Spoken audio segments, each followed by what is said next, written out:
Bienvenidos a Legislación Mercantil. El tema de hoy son los actos de comercio. Y lo primero que hay que destacar es que en Venezuela hay dos clasificaciones para los actos de comercio: los objetivos y los subjetivos. Los objetivos que atañen a las acciones jurídicas, mientras que los subjetivos están relacionados con los participantes o las personas que realizan o desprenden las consecuencias. ¿Qué queremos decir con esto? Que en Venezuela existe un sistema mixto, donde están considerados tanto los actos objetivos de comercio como esas acciones que ya vamos a ver ejemplificados en el artículo 2, y los actos subjetivos que están también relacionados en esa primera parte del Código de Comercio y atañen a quienes realizan esas acciones. Tenemos que originalmente la concepción de los actos subjetivos fue logrado en el código alemán y básicamente hablaba de 4 formas de entender o cómo se clasifican estos comerciantes o estos actores de comercio, es decir, comerciantes, en específicamente y actos subjetivos de comercio. Entonces tenemos que existen los comerciantes forzosos, que son aquellos en los cuales única y exclusivamente son comerciantes por la actividad que realizan. Tenemos el ejemplo de los bancos, que podemos verlo reflejado en el artículo 6. Todo esto del Código de Comercio. Igualmente tenemos la clasificación del comerciante por matrícula.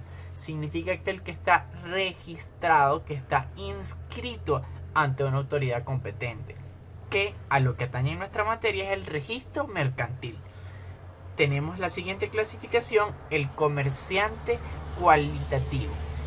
Es decir, esta persona tiene la capacidad de decidir si se atañe a las leyes mercantiles o alguna otras leyes. En materia agrícola nos especifica que debería ser materia civil. Sin embargo, esa actividad agrícola o de granja, de cultivo de animales para consumo personal o para pequeña distribución, se entiende que es de materia civil. Sin embargo, optativamente o a través de la decisión, uno puede apegarse al derecho mercantil. Y tenemos el ejemplo del artículo 5, que también vamos a ver más detalladamente. La última clasificación que nos esboza este código alemán, donde comenzamos a hablar de los actos subjetivos, es el comerciante por su forma. Es decir, cómo se encuentra constituido, asociado, creado y con esa finalidad de estar asociado, tenemos justamente el ejemplo del artículo 200, donde nos especifica cuáles son subjetivamente las personas, las sociedades que representan compañías de comercio o sociedades mercantiles. Ahora, ¿qué pasa si en cada uno de estos actos... Entonces, ¿qué ocurre o qué pasa si hay un solo comerciante en el negocio jurídico? Bueno, aquí es donde vuelve a hacer aparición el fuero atrayente del derecho mercantil, en el cual justamente lo determinante es la acción. Si las personas no son comerciantes, pero están efectuando un acto objetivo de comercio, están bajo el derecho mercantil, los atrae. Pero ¿qué pasa si están haciendo un acto que es civil, pero que ambos son comerciantes? También por ese acto subjetivo de comercio se puede entender que está abrazado, arropado por el derecho mercantil.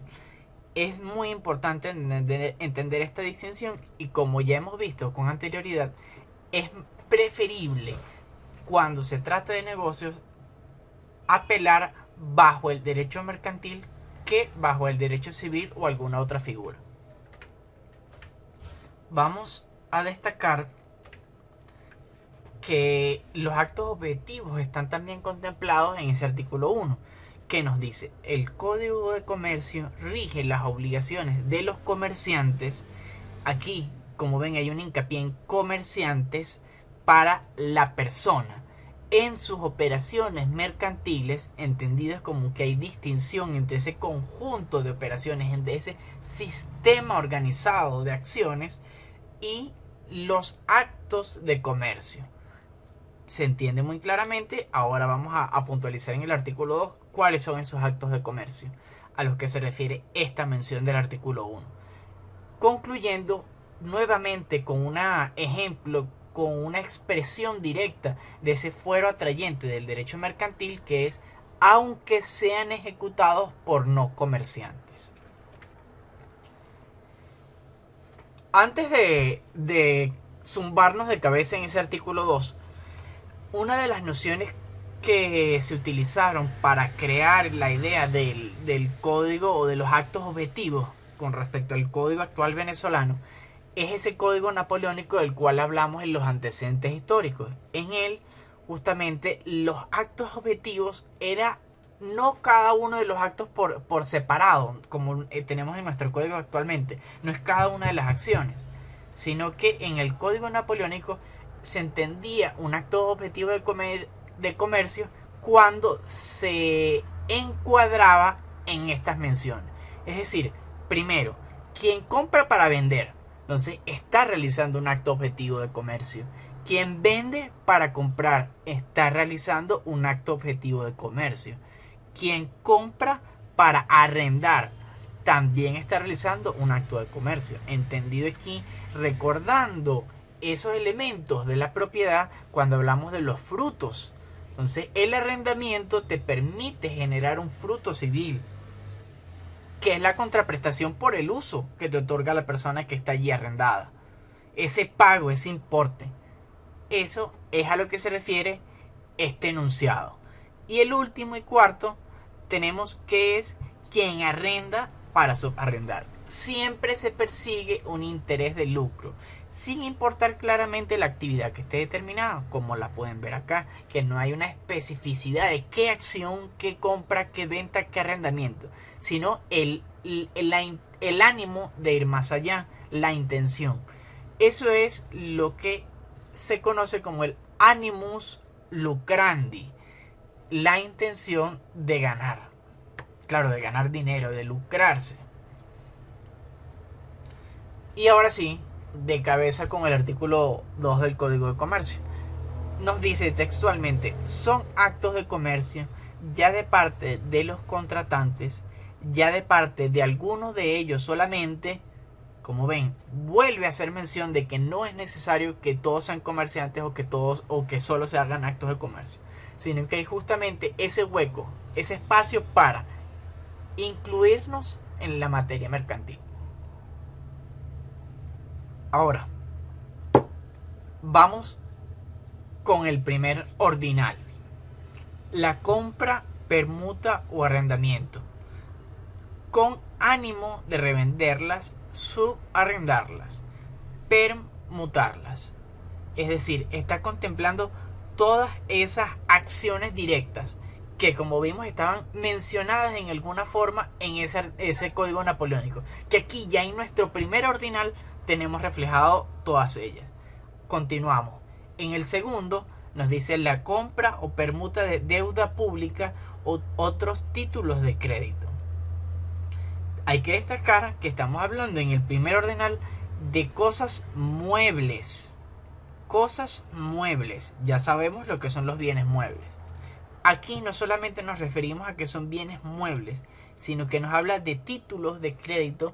Si analizamos las exposiciones, aquí podremos ver que están reflejados los derechos. Entonces, justamente los títulos de crédito, los títulos valores, los derechos contenidos en algún documento que están hechos para circular en el comercio, aquí también están incluidos. Y están destacados el ánimo de revenderlos o intercambiarlos.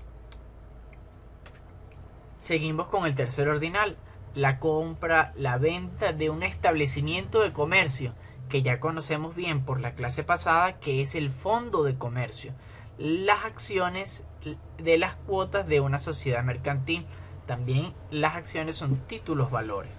Y lo que conversamos en el fondo de comercio, que es una distinción del establecimiento del fondo comercial y de las acciones que representa la propiedad sobre ese fondo, que ya sabemos que el fondo es ese conjunto de valores inmateriales que trascienden los valores contables. Seguimos avanzando. El ordinal cuarto nos habla de la comisión y del mandato comercial. Es decir, no solamente se trata de las acciones autorrepresentadas, sino que podemos encarar a otra persona los derechos que tenemos para que ellos realicen los actos de comercio. Y ese empoderamiento hacia esa tercera persona, ese mandato que otorgamos, también está considerado como un acto de comercio. Justo con eso, ordinal cuarto. Seguimos. El ordinal quinto, las empresas de fábricas de construcciones. Sexto, las empresas manufactureras, de almacenes, de bazares, las tiendas, los cafés y otros establecimientos semejantes.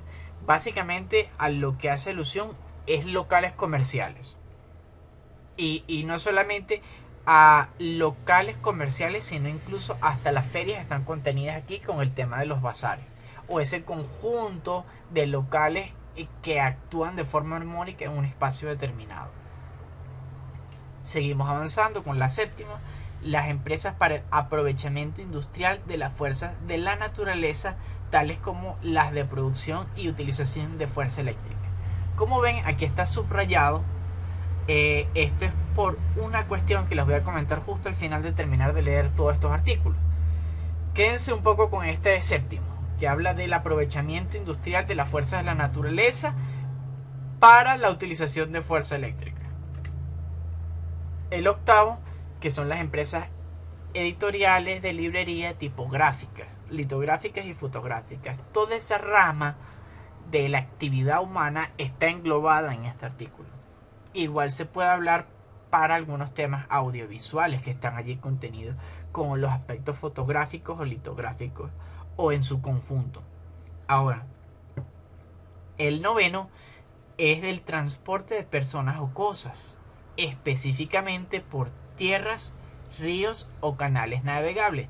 Quédense igualmente con esto que está subrayado: transporte de personas o cosas. Ahora, seguimos con el décimo, el depósito por causa de comercio, la empresa de provisiones, de suministros, las agencias de negocios y las empresas de almonedas, que ya vamos a ver también a qué se refieren eso con respecto a las subastas.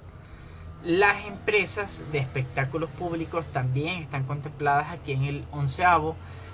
Tenemos la siguiente, de seguros terrestres, mutuos o primas contra las pérdidas y sobre las vidas. Quédense con lo que está subrayado: terrestres, tierras, ríos y canales navegables. Seguimos. Tenemos el 13avo ordinal, que nos habla de lo concerniente a letras de cambio, que son figuras de títulos, valores específicas, igualmente los pagarés, que son, como dice aquí, en virtud de un contrato de cambio generalmente. Recordando que otra vez hay una mención aquí al final a el fuero atrayente del derecho mercantil, los pagarés a la orden entre comerciantes solamente, o por actos de comercio de parte del que suscribe el pagaré. En este caso hay una mención directa a que la persona que recibe esa letra de cambio, ese pagaré, realmente no es un acto de comercio desde su perspectiva. Otro punto importante a tener en cuenta. Seguimos. Las operaciones de banco y las de cambio también están aquí reflejadas directamente con nombre y apellido. Seguimos con las operaciones de corretaje en materia mercantil. Corretaje desde la perspectiva del corredor, como el corredor de seguros, el corredor de bolsa. Ahora, las operaciones dentro de la bolsa están contenidas en el siguiente ordinal. Como lo vemos acá, las operaciones de bolsa. Entonces no se trata solamente del corredor, sino de la bolsa de mercado, la bolsa de comercio. Seguimos avanzando. La construcción carena, que significa reparación, compra, venta, reventa y permuta de naves. También tenemos destacado acá ese aspecto. Las naves única y exclusivamente referido para navíos, es decir, barcos. Y seguimos avanzando ya con los últimos ordinales del artículo 2. Tenemos la compra y la venta de herramientas, aparejos, vituallas, tiene que ser insumos, los que comúnmente conocemos como viáticos, los combustibles, objetos, armamento para y objetos de armamento para la navegación, no de armas de fuego de combate, sino de cómo están amarradas las velas y esos detalles de las herramientas específicas que se necesitan. Nuevamente se quedan con esto que está subrayado. Como ven, está expresamente limitado a la navegación. El 19 hablamos de las asociaciones de armadores, justamente los que construyen o utilizan ese armamento que les acabo de comentar. También tenemos las expediciones, que son esas compañías de exploraciones que se realizan. Incluso si conocen en el mundo cinematográfico El Señor de los Anillos, justamente el primer libro, igual que la primera película, es La Compañía del Anillo, porque esa acción, a pesar de que allí tiene unas consecuencias más sociales que económicas, si cambiáramos el objetivo, sería justamente ese. Sería una compañía comercial con el objetivo expedicionario, haciendo un poco de cambios en las tramas, ¿no? Pero es más o menos la idea, y ese es uno de los motivos por los cuales también esas historias medievales de expedición eran conocidas como compañías. También tenemos las consignaciones marítimas. Seguimos con el 20º ordinal. Los fletamentos, los préstamos a la gruesa, como ya vimos también dentro de lo comentado en el Mercader de Venecia y dentro de las exposiciones, y lo concerniente al comercio marítimo y a la navegación. Igualmente tenemos los hechos que producen las obligaciones en los casos de averías, naufragios y salvamentos, que hablamos del ejemplo del lechazón. Eso también está constituido acá en este ordinal 21. Seguimos avanzando en el penúltimo y nos habla de los contratos de personas para el servicio de las naves. Como ya hablamos también un poco de la tripulación y de los capitanes. Y el último ordinal de los contratos entre los comerciantes y sus factores o dependientes. En esos casos en particular, donde es una relación estrecha de confianza, allí es donde atañe este último ordinal. Y justamente entre esas figuras, que cuando veamos o cuando ya hayan conocido lo que es el factor mercantil por la exposición que ya está publicada, entonces se dan cuenta de la importancia de su actividad, de sus acciones como gerente. ¿Qué nos quiere decir o para qué es importante quedarnos con todos estos apartados subrayados? Que este artículo se ha comentado mucho si es un listado objetivo o subjetivo sobre estos actos que menciono. Es decir, se entiende que los únicos actos objetivos de comercio y subjetivos son los que están aquí planteados por las personas a quienes hacen referencia y por las acciones que están aquí cometidas. Esa es la pregunta. Y eso lleva desde la creación del código ese conflicto. ¿Qué creen ustedes? Voy a darle un momento para pensar. Dense cuenta cómo están señalados los ordinales. Los pueden ver, son justo los aspectos que están señalados.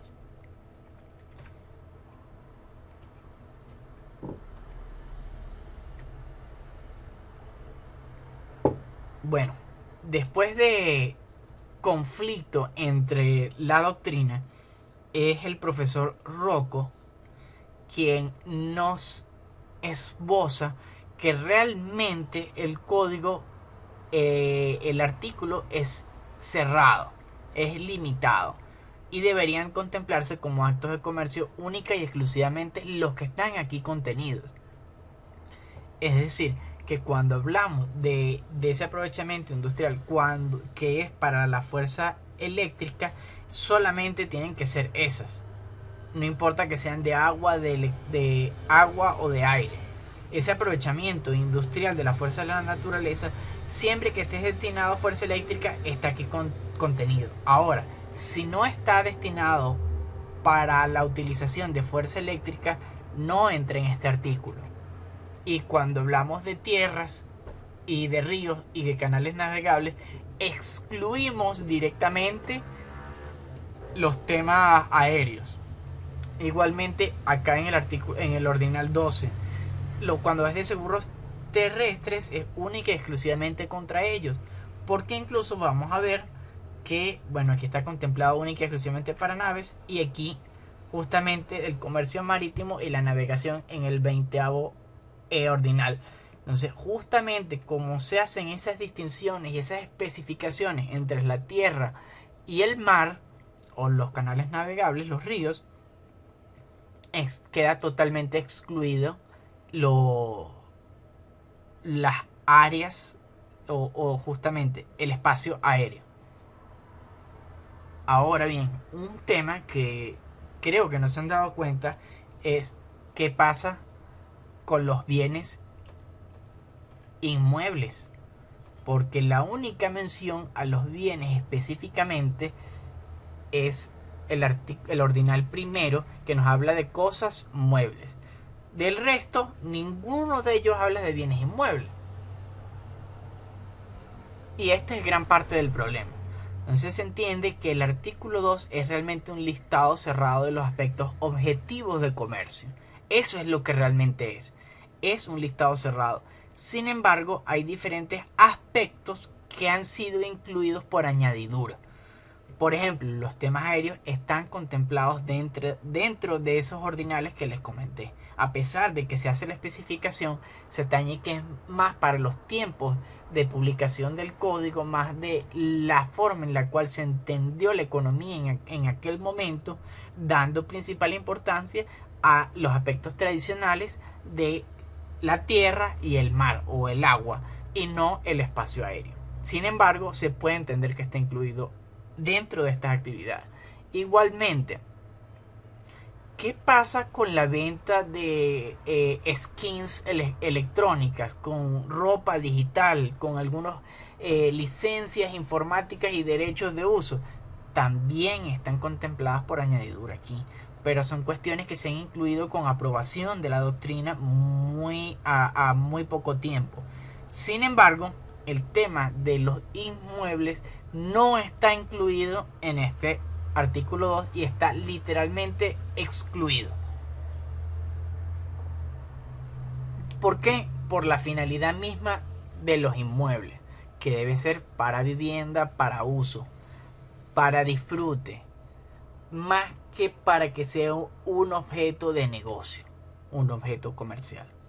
Ya sabemos que en la realidad esto se presenta de una manera diferente, y la forma en la cual esas figuras, por ejemplo Century 21, como realiza esas operaciones y que se dedica única y exclusivamente a la venta de bienes inmuebles, aunque también asesorías y arrendamientos, que como vemos los arrendamientos están contemplados, a lo que ellos hacen alusión es que no es un acto de comercio propiamente dicho, sino que ellos son actos subjetivos de comercio, porque la forma en la que ellos operan es como si fuese un comerciante por inscripción, un comerciante por la formación que tiene, es decir, que está registrado y que se presenta como una sociedad de personas con una sede y con una actividad, que tiene una firma personal, que tiene una firma de comercio, que tiene una contabilidad reflejada. Es decir, cumple con las obligaciones de los comerciantes como tal. Seguimos. El artículo 3 nos menciona que cualesquiera otras obligaciones de los comerciantes, mientras que no sean de naturaleza esencialmente civil. Esa es justamente la mención a los inmuebles, y también a cómo se han incluido de forma doctrinal, no literal en la ley, esos aspectos del comercio electrónico.